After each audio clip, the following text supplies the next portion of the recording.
Smiley Day Geeks. Welcome back to the Geek Shatter Show. I'm Josh. I'm Anna. And I'm Connor. And in this video, we're going to be talking about Critical Role Campaign 3, Episode 29. So if you haven't seen it yet, you want to avoid any spoilers, skip this video and come back later because everything we say from this point forward is going to be a spoiler. There was lore galore in this episode. It was so much. There was, oh my god, yeah. Usually when we get lore, like you'll have a lore heavy first half and then the second half is kind of chill. We didn't fucking get that. No, it's just fucking lore dropping through the whole fucking episode. For you, what was like the biggest lore drop? Fuck, there was so much. The biggest one? I'll go first. Okay, go ahead. For me, Fern is also Ruidusborn. That was pretty big, yeah. To me, that is massive. I have a feeling we're going to find out that every player character in this campaign is going to be Ruidusborn. Actually, I have a theory on that. Oh, love to hear it. Every player is going to be Ruidusborn, yes, except Orem, because Will was. Okay. And that's how he got dragged into it. Okay. Yeah. But, and also, there's Ruidusborn is when you're born under it. But a bunch of these players have been reborn. Yeah. FCG woke up. He was reborn, so that could be where he's Ruidusborn, because he was reborn. Same with Laudna. Same with Laudna. Laudna died and then reborn. Yeah. Argue the same with Ashton. Yeah. When the Dunamancy juice got put in his brain, they were reborn. Yeah. So yeah, maybe they weren't originally born Ruidusborn, but then when they came back, because I never really thought of that before. That almost half the characters have died in some fashion and come back. And Chetney is newly a werewolf. That's technically a reborn. Yeah. And you could argue that he was reborn as a that's a whole new lifestyle. And of course, lycanthropes are connected to the moon. He's not. I mean, they haven't said anything about specifically being connected to Ruidus, but just the moon in general. Yeah. The other thing, and then I do want to hear what your biggest mind blowing. The other thing is Ruidus wasn't always there. Yes. Oh my god! What does that mean? My whole chat did the whole "that's not a moon." That gif just over and over. That's no moon. Yeah. Yes. What the fuck is Ruidus? And then no, I got it. I got one of my biggest lore drop. The connection to Calamity. Mm-hmm. There was a lot. Yeah, there was a lot of connections to Calamity. There, the solstice that's coming at the Apaki solstice or however, that was connected to Calamity. Two gods who have disappeared. One of those completely out of there's no record of them. One of those could have been the god that the Raven Queen replaced, which happened like right before Calamity. She was the Raven Queen was friends with Padia or Portia or Paisha. There we go. Yeah. Yeah. So, I'm like, first of all, who are the gods? Because they're as far as we know, unnamed. We've never heard of them. Who are they? I'm thinking one is the one that the Raven Queen replaced. My whole thing is, I was like, well, it's not one of the betrayer gods. Who the heck is it? It's people we don't, or gods we've never heard of. Yeah. Oh my gosh. Yeah. And of course, there was a lot with Fern's mom. I was really, I don't know. I can't wait. This group is so indecisive. Dusk/you is so correct. This group cannot cannot make a decision to save their lives. Like half of them were attacking you, part of them, some of them were healing them, some of them were just like standing by and watching them. I'm like, I can't. This group has been together for, at this point now, a month or more. So they should have a tight enough relationship that if somebody is a threat to the group, you take that person out. They've known you for a couple of days. You should not have left alive. Yeah, if this had been the Mighty Nine, you would have been dead. We've been ghosted her so fast. Yeah, like there's no way. But yeah, they can't really make a decision. They couldn't figure out. Like Chetney was kind of right. You never did attack them. Yeah. So, I mean, I don't know that it was the wrong decision not to kill you, because you was definitely sinister in their behavior and stuff, whereas Birdie wasn't. But then Imogen got that mind read that made her think that there's way more to this than we know. Well, we found about the connection between Birdie and the Nightmare King, and that's what Imogen got. That was like, wait a second, Birdie's not exactly the good guy in this situation. And yeah, I mean, clearly Birdie and Fern's dad, Ollie, are being played by the Nightmare Queen. Oh, King. absolutely. They absolutely. We're gonna find that out probably in the next episode. They are incredibly naive and entered into this thinking that they could keep it under wraps, and they're not going to be able to. Absolutely, they've basically contracted him to help them destroy Ruidus, or at least prevent it from giving powers to people and kind of invading almost the Feywild. That is absolutely not what the Nightmare King is doing. I would be really surprised if he's not like trying to use Ruidus to make himself more powerful or something like that. That's totally what he's doing. They are getting played. And they're going to meet him. He's like 45 miles away, and Birdie's taking them to him. This now, though, explains how the Nightmare Queen knew that Fern was a Calloway and was like, oh, okay, I know you. I can't hurt you. I'm working with your parents. That makes a little bit more sense now. And Orem's reaction, I think, well, one, I don't think Orem liked being manipulated. I think he bothered him a lot. Off, yeah. Orem, I felt so bad for Orem in this entire episode. He was just having a rough go, because I don't think Orem wanted to kill you either, but I think he wanted you to know that he was serious. But poor Orem, every magical item he gets, he breaks it or destroys he breaks it, destroys it, it doesn't work. Poor guy. He is like anti-magic, which is so funny because Caleb was very magical, and now Orem is he's just like Alan Grant from Jurassic Park with technology. He touches it and it just breaks. Like he chucked the gem of imprisonment or whatever it was. Yeah, he slammed that against Yu's back, and it did not work. Because Erica rolled super freaking hard. Yeah. And then the little pocket mirror or whatever, that sounds really fucking like the assassins that came after the Ashari, but then they never really went back to that. And Fern still has it. Yeah. Like they just didn't talk about it, so Ashley was like, I think I probably kept it.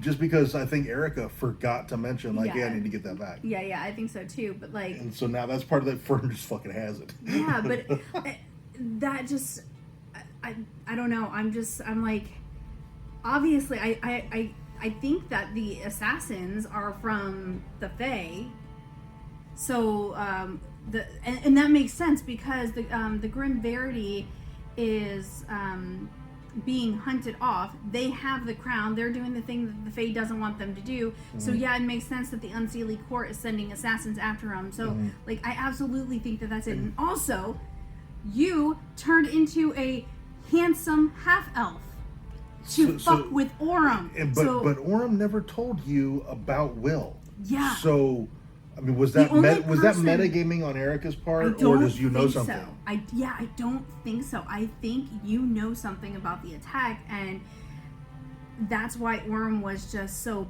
pissed off the whole episode, because he was just trying to process, all right, I've gotten a lot of information. I don't want to jump to any wild conclusions, but sure seems like the Seelie Courts who went after Keyleth, which probably not. But and you made it sound like it wasn't just the Unseelie Court, that it was like the entire Feywild. Every court in the Feywild was after the Calloways. Yeah. I don't know how true that is. I don't know either. Trust maybe about 3% of what you was saying, and that's about it. Because like what you were saying, that I wouldn't hurt Fern. Absolutely, you would. Yeah.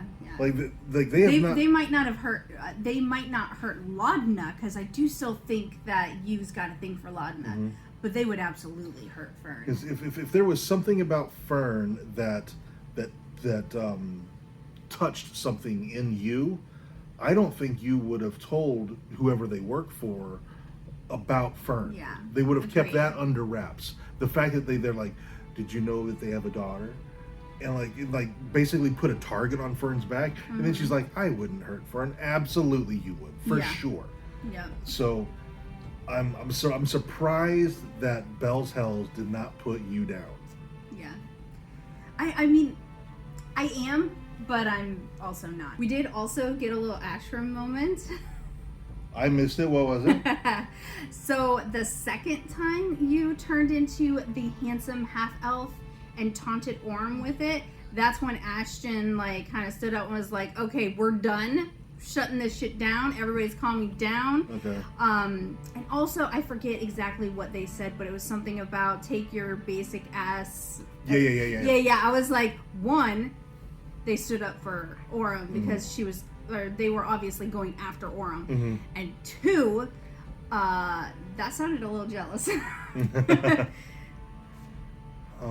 I don't know. I think yeah, I can see it for sure. Yeah. I don't know if I'd say that was jealous. Well, I think that was just the basic ass. Take your basic ass looks or whatever. That sounded jealous because you kept or Erica kept describing it as the handsomest half elf you've ever seen. So like that. When somebody's really, really attractive and you knock them down or call them unattractive, that's something jealous people do. I'm probably stretching. I want Ashram to happen so bad. Oh, no, don't get me wrong. I think it's totally going to happen. I don't think there was jealousy there, though. Yeah. And also in this episode, they met up with a goblin. I forget the goblin's name because I'm terrible. But he had some insight into Imogen's mother. They had met previously. Yeah. Like, I think they said...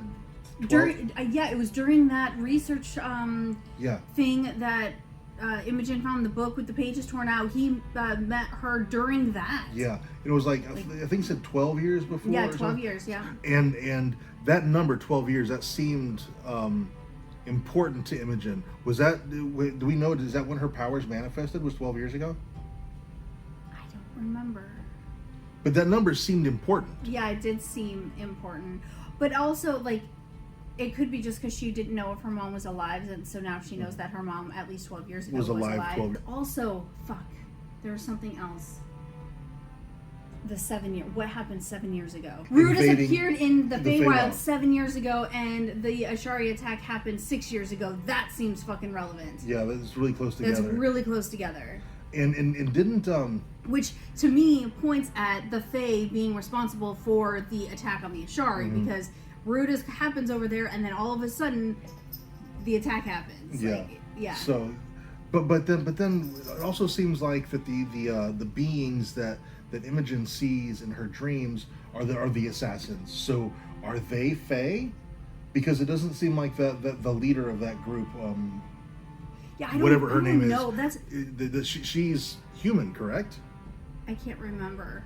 But that's also, I think, why the cast was, like, having issues making connections is who are the Shadow Assassins? Because you have the people in the Pocket Watch, whatever the fuck that is, that little or compact mirror thing. Yeah. You point it at a person and Shadow Assassins go after them. I pictured it as like a hand mirror. Oh, I pictured a compact. Oh.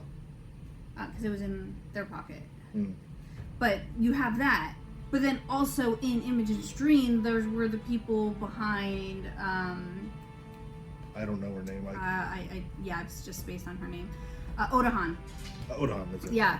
So, like, which one are the Shadow Assassins that are going after people, or are both of them? Are they the same group of people? When Orem described the armor, it sounded awfully similar. Dark colors, grays, wraps, leather. Yeah, it sounded awfully similar. So it's all coming together. There's all these threads. It's just tying them together. And I've been saying for the last 2 or 3 episodes, I think all of their backstories are connected. I mean, I'm totally wrong on some of the connections, but I've been saying, like, I think all of their backstories are interconnected. Matt somehow has all of their backstories connected. And that's something that Matt, as a DM, you just got to tip your hat to him. Yeah. Because he finds something in their backstory and goes, oh, I can do that, and I can do that, and he picks the threads and he ties them, and then he dangles them in front of his players and goes, figure it out. And The moon shit, this Ruda shit, goes back to campaign fucking 1.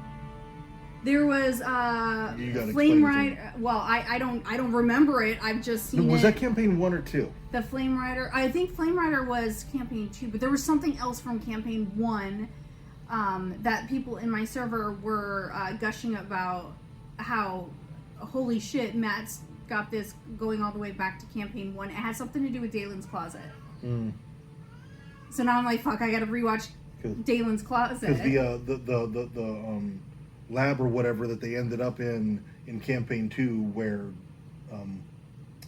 Veth's son briefly died. Oh yeah, that was Flame Rider. Flame Rider or Plane Walker. Plane Walker, something. Yeah, Plane that Rider or whatever. Yeah. Ren.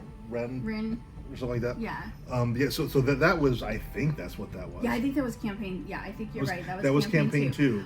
But there's something also with Ruda's connects to Dalen's Closet, and I can't remember what it is. Dalen's Closet. That's the wedding episode. Yes. Right? Yeah. I haven't watched it yet. Oh, we gotta watch that. It's so good. Yeah, I need to check but that I don't out. want to cry. It's so sad. Okay, sorry. So I think that's going to be all for this video. If we missed something or something we didn't talk about that we should have, let us know down in the comments. We'll talk about it down there. Also, if you enjoyed this video, please let us know by dropping a like on it and subscribe to our channel if you haven't already. And thank you so much for watching, and we'll see you next time.